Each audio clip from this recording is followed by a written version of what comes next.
आपल्या बरोबर आहेत आमदार शेखर निकमांचे सुपुत्र अनिरुद्ध निकम.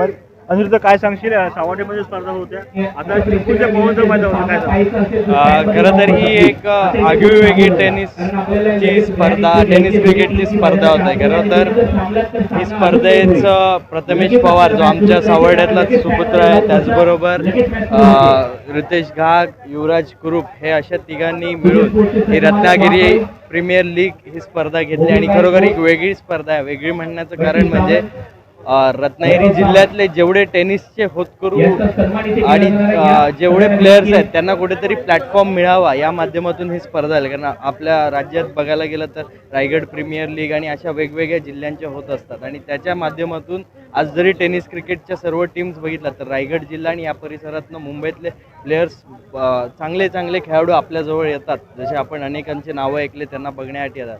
तर त्याच पद्धतीने रत्नागिरीतल्या प्लेयर्सना अनेक जण आहेत त्यांना कुठेतरी प्लॅटफॉर्म मिळावा यासाठी ही स्पर्धा प्रथमेश पवार जो आमच्या सावर्डे गावचाच आहे, अनेक वेळा ती संकल्पना शेखर सर आणि आमदार शेखर सर आणि या सगळ्यांना मांडून आज ती गेले 2-3 वर्ष प्लॅन करत होते, आणि ह्या वर्षी त्याचं प्रॉपरली एक्झिक्यूट झालं आहे. आणि याचा नक्कीच फायदा रत्नागिरीतील या ग्रामीण भागातील टेनिस क्रिकेटच्या मुलांना एक प्लॅटफॉर्म देण्याचं काम होतं. पवन तलाव मैदानावरती या ठिकाणी पॅव्हिलियन व्हावं किंवा त्यासाठी निधी आमदार शेखर निकमांनी काय सांगतात? एकंदरीत पवन तलाव जसं वेळोवेळी आमदार शेखर सर बोलतात की पवन तलाव हे चिपळूण नगरीला लागलेलं एक दागिनं आहे. कारण इथलं जर तुम्ही ग्राउंड बघितलात, मेनली जर आउटफील्ड बघितलात इथे, तर सिलेक्शन 1 ग्रास जे असतं, जे इंटरनॅशनल स्टेडियमला असतं, त्या पद्धतीचं ग्रास इथे आपल्या चिपळूणमध्ये हे नॅचरली आहे. जरा जरी तुम्ही पाणी दिलं ग्राउंडवर तरी आपल्याला ते ग्रास दिसतं.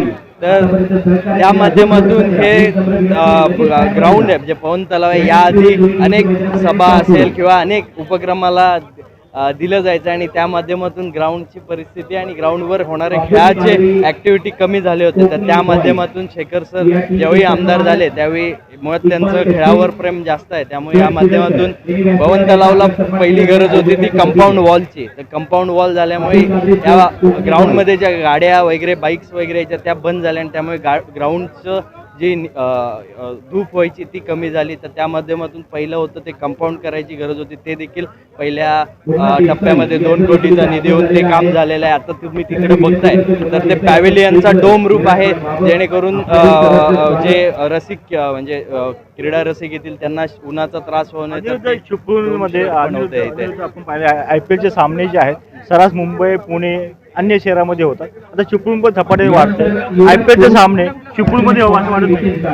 नक्कीच लेदर क्रिकेटचं आपल्या रत्नागिरी जिल्ह्यात वाढलं पाहिजे. आता माझ्या माहितीप्रमाणे ज्यावेळी निकम साहेब खासदार होते अराऊंड 1985-90च्या दरम्यान रत्नागिरीमध्ये, त्यावेळी रामनाथ निधी प्रकारचा एक हे झाले होते. त्याच्यामध्ये सुनील गावस्कर, संदीप पाटील, दिलीप वेंगसरकर, इव्हन सचिन तेंडुलकर हे देखील त्यावेळी आले होते. पण त्यानंतर आपल्या रत्नागिरी जिल्ह्यात तसा त्या लेवलचं झालं नाहीत. पण नक्कीच त्यासाठी सगळ्यांनीच या जिल्ह्यातील सगळ्याच नेत्यांनी आणि सगळ्यांनी जर पुढाकार घेतला तर नक्की त्या पद्धतीने होईल. पण त्यासाठी महत्त्वाचं आहे ते इन्फ्रास्ट्रक्चर. तर इन्फ्रास्ट्रक्चर डेव्हलपमेंटसाठी सगळ्यांनी जर प्रयत्न केले तर नक्कीच त्या पद्धतीचं आपण आंतरराष्ट्रीय दर्जाचे आपण स्पर्धा घ्यायचा आपण प्रयत्न करू शकतो. फक्त या ठिकाणी अनिरुद्ध निकम सांगत या ठिकाणी IPLचे सामने आपल्याकडे व्हावेत यासाठी प्रयत्न करतात. दुसरी गोष्ट, पवन तलावच्या मैदानावरती या ठिकाणी स्टेडियम व्हावं यासाठी आपला शेखर निकम प्रयत्न, आणि आता ज्या काही प्रीमियर लीग होतात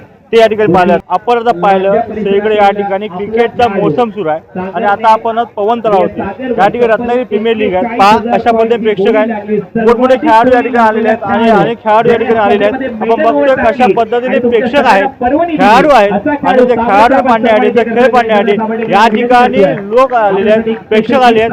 ही स्पर्धा नेमकी कुणी आयोजित केली? रत्नागिरी प्रीमियर लीगने आयोजित केली आहे, आणि आपल्या बरोबर आहेत प्रथमेश पवार आहेत ज्यांनी रत्नागिरी प्रीमियर लीग आयोजित केले. तर काय सांगाल, चिपळूणमध्ये प्रथमेश स्पर्धा होती, काय सांगाल?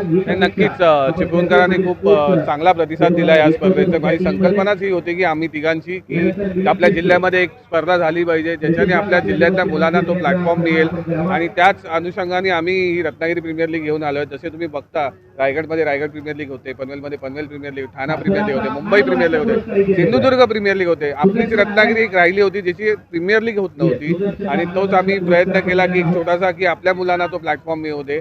त्याच ह्याच्याने आम्ही ऑल इंडिया आयकॉन पण एक ठेवले प्रत्येक संघामध्ये. आपल्या मुलांना जो इकडचा चांगला खेळाडू आहे त्याला मॅन ऑफ द सिरीजसाठी आपण बाईक पण ठेवली आहे.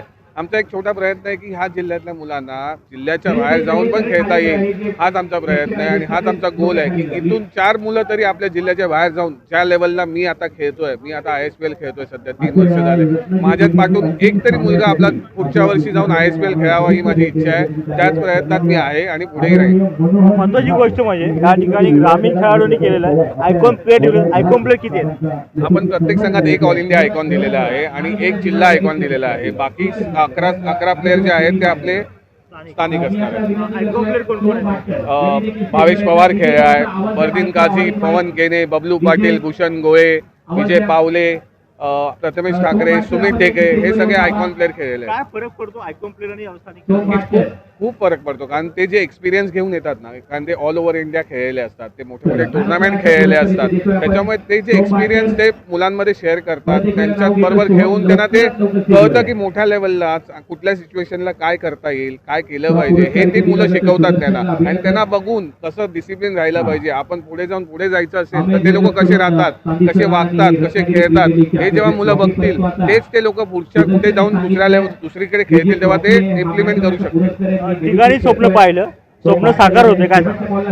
खूप बरं वाटतंय कारण आज जे आपण क्राऊड बघतोय किंवा आता जी सेमीफायनल मॅच झाली सुपर ओव्हरची, आणि महत्वाची गोष्ट म्हणजे एक सांगावंसं वाटेल की लाईव्हला कधीही जेव्हा जिल्ह्याच्या स्पर्धा होतात लाईव्हला कधीच 5,000, 10,000, 20,000, आज आपल्या स्पर्धेला लाईव्ह 20,000 लोक बघतायत. म्हणजे ही खूप मोठी अचीवमेंट झाली कारण 1,000, 2,000 लोक लाईव्ह बघतात हे मॅक्सिमम होतं, पण आज 5,000, 10,000, 20,000 लोक लाईव्ह आपल्या मुलांना बघतायत. ही खूप मोठी गोष्ट आहे आणि त्यांच्यासाठी चांगलं आहे कारण इथून एखाद्या स्पॉन्सर त्यांना चांगल्या परफॉर्मन्स नंतर बोलवू शकतो. आमचा गोलच तो आहे की आपल्या मुलांना बाहेरच्या संघाने बोलवलं पाहिजे, त्यांना तो प्लॅटफॉर्म मिळाला पाहिजे, त्याच्यामुळे ही स्पर्धा घडवली आपण. हे जे पवन तलाव मैदान आपण बघतोय त्या मैदानासाठी आमदार शेखर निकम म्हणजे आता निधी जाहीर केला काय सांग? नक्कीच सर पहिल्या दिवशी होते उद्घाटनाला, त्यांनी जे सांगितलं की आपण पॅव्हिलियन बनवतोय, आपण फ्लड लाईट्स लावतोय, फ्लड लाईट्स आणि हे सगळं झाल्यानंतर नक्कीच जो खर्च आहे तो कमी होईल. आणि स्पर्धा भरवताना तुम्हाला माहिती आहे पैशाचा सोंग होत नाही, पैसा शेवटी लागतो स्पर्धा भरवायला. आणि ते जेव्हा सगळं फ्लड लाईट्स वगैरे जेव्हा ग्राउंडवर येतील तर नक्कीच जो पण आयोजक असेल, मी तसं नाही, ह्याच्या पुढेही कोणाला आयोजन करायचं असेल त्यांच्यासाठी तो खर्चाचा भार कमी होईल आणि ते खरंच चांगली गोष्ट आहे. पुढचं नियोजन कसं असेल? खरं तर आमचा प्रयत्न आहे की ही स्पर्धा आपण पूर्ण जिल्ह्यात फिरवायची, पण आता आम्ही बसू आणि विचार करू की आता ही स्पर्धा पुढे कुठे न्यायची किंवा पवन तलावावर परत आपण ऑर्गनाईज करायची. ठिकाणी कशा पद्धतीने हे नियोजन केले गेले ती मित्रांनी स्वप्न पाहिलं, स्वप्न साकार होते. कशा पद्धतीने पवन तलाव मैदान होते या स्पर्धा पार पडतात. त्यामुळे सायशुद्ध निसाज नवराष्ट्र शुभ. थँक्यू.